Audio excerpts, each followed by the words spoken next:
Hello, hello everybody. My name is Celine, and today I'm going to talk about the topic of male octopus hold their hectocotylus closer to their body. I believe that everyone knows octopus, right? But do you know how to recognize male octopus and female octopus? Or do you know how do octopus mate? You can see on this picture, the right side is a male octopus, and it put its hectocotylized arm into a female octopus and placed the sperm in it. After that, a female octopus will lay eggs in some holes or under the rocks.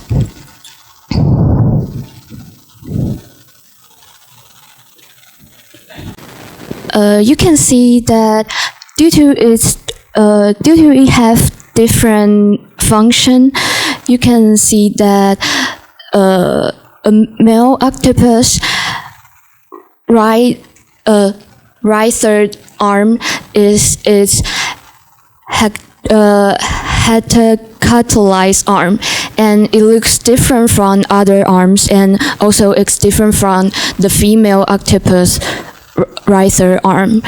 There's no suckers at the end. So in previous study, at the first, people mistaken the male octopus right third arm for a parasite worm, because that some species the male octopus will detach their right third arm to for better reproduction, and some expert or someone really familiar to octopus, they can distinguish male octopus from female just by watching the way they carry and protect the right third arm. And also during the study, author finds out that when they are checking the male octopus, it will put up more resistance when the checking is come to the right third arm. So they assess two hypotheses. First is that each arm of octopus operate within areas of similar size. And second one is depends on what we're talking just now, that male octopus are more protective of the right third arm tip, holding it closer to the body center, and also has a smaller moving area. So they prepare for female octopus and 8 male octopus. They put them into a seawater system, and with 12 hours daylight and 12 hours dark, and all the recording during the light is off, during when light is off. And they use the deep lab cut to calculate arm tip to eye distance for each arm. And you can already see the difference from male octopus and female octopus. This red area means that the third right arms moving in this area, and it's much smaller than female, and also is closer to the body center. So let's just straight to the result and discussion. You can see this picture shows that the distance from arm tips to eyes, and the blue data is from female octopus and the orange data is from male octopus. You can see that when it comes to right third arm, the distance is much shorter than other arms. But this situation you can find it on female octopus. Also, the back arms usually are shorter than the front arm. That's because the front arm usually used to exploring. And because of the male octopus usually bigger than female octopus, so the author normalized the data, and you can clearly see the right third arm is much shorter than other arms. And also, the moving area is smaller than other arms. And I think these two pictures just give the same result like previous picture, and I think you just want to emphasize the right third arm. So the conclusion is that this study provides real data to support the idea that male octopus keep their special mating arm, the right third arm, close to their body for protection. It also shows that octopus don't use their arms randomly. Each arm has a purpose, and males protect right third arm because it is important for reproduction. This finding help us better understand how octopus behave and evolve. Thank you. This is my presentation.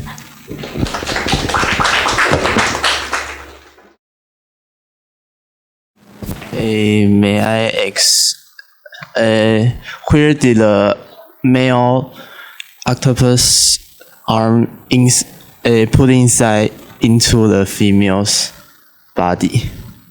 Did you ask that how it placed sperm into the female? It just like you can see that this arm is special, and the sperm is come from its head, its body, and then you can just put it into the female octopus. Actually, I don't really understand what you want to ask. I mean the interest. No, just there's a hole. Okay, there's just under the female octopus head. Okay. I want to ask about. Could you more explain the hect or cotilis? It means that the arms in a moving area. That picture. You mean here? Yeah. This one. You say they put. The scientists put the octopus into a seawater systems. Yeah, it just like keep them. Is that your question? What is your question? I want to ask what is the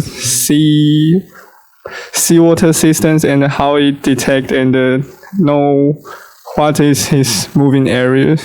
No, it just the way they like put them alive.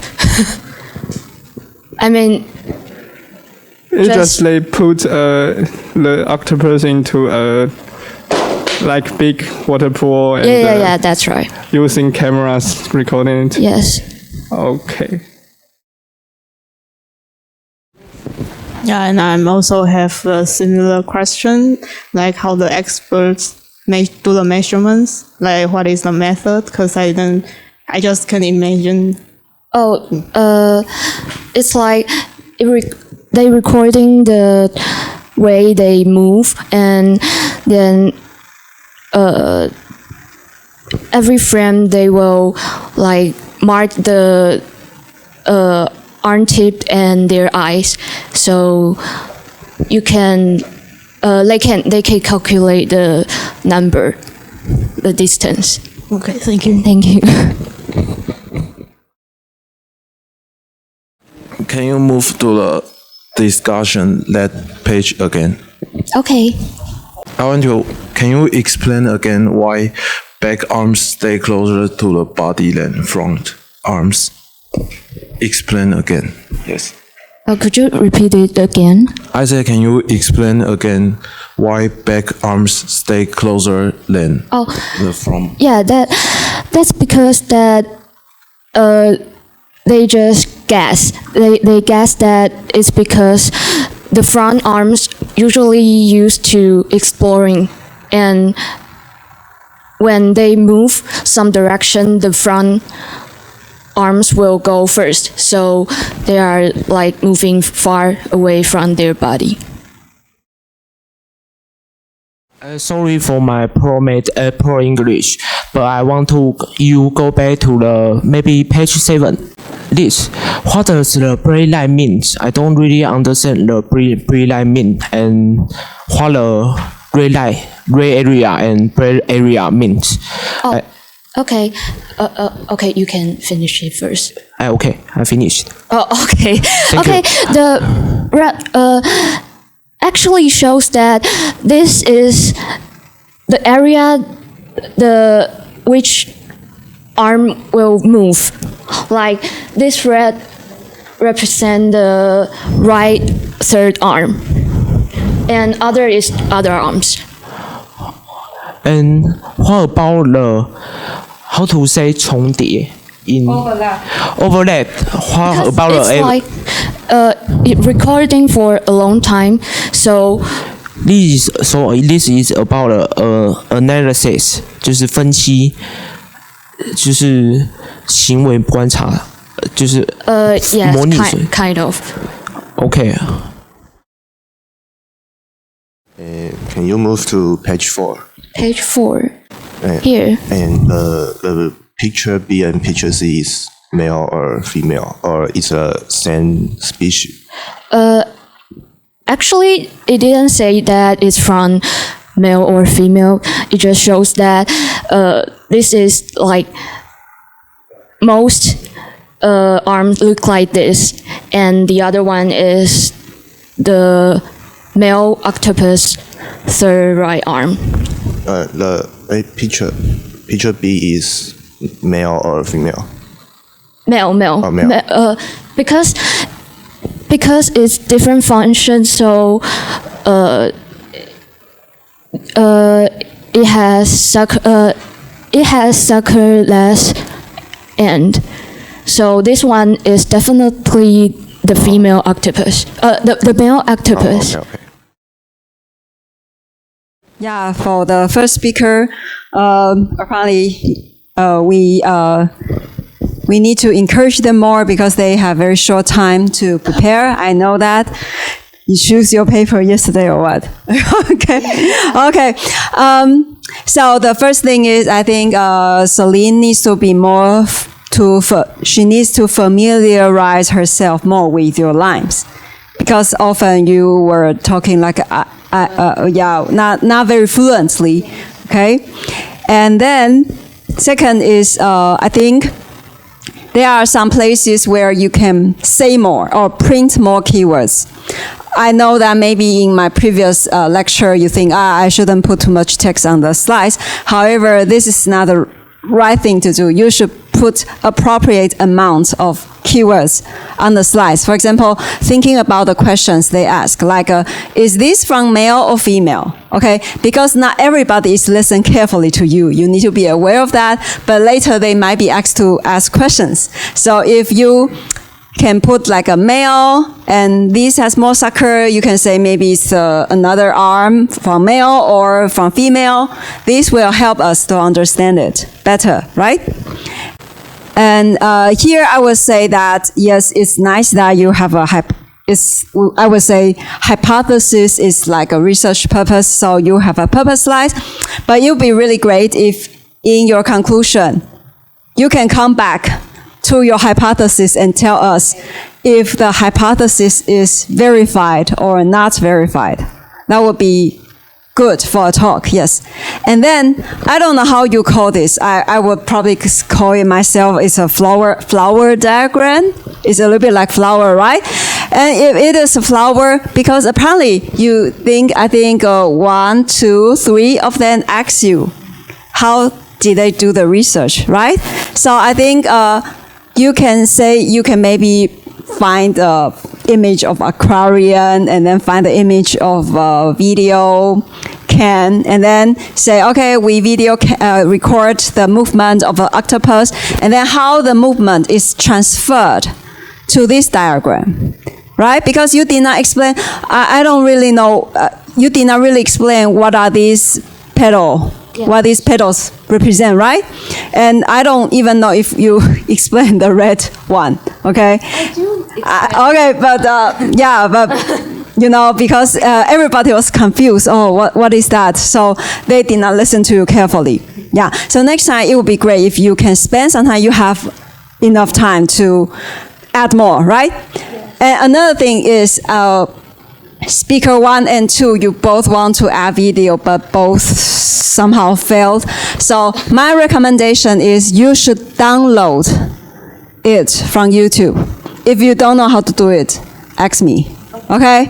There are a bunch of methods to download video from YouTube for free, but I cannot say now, okay?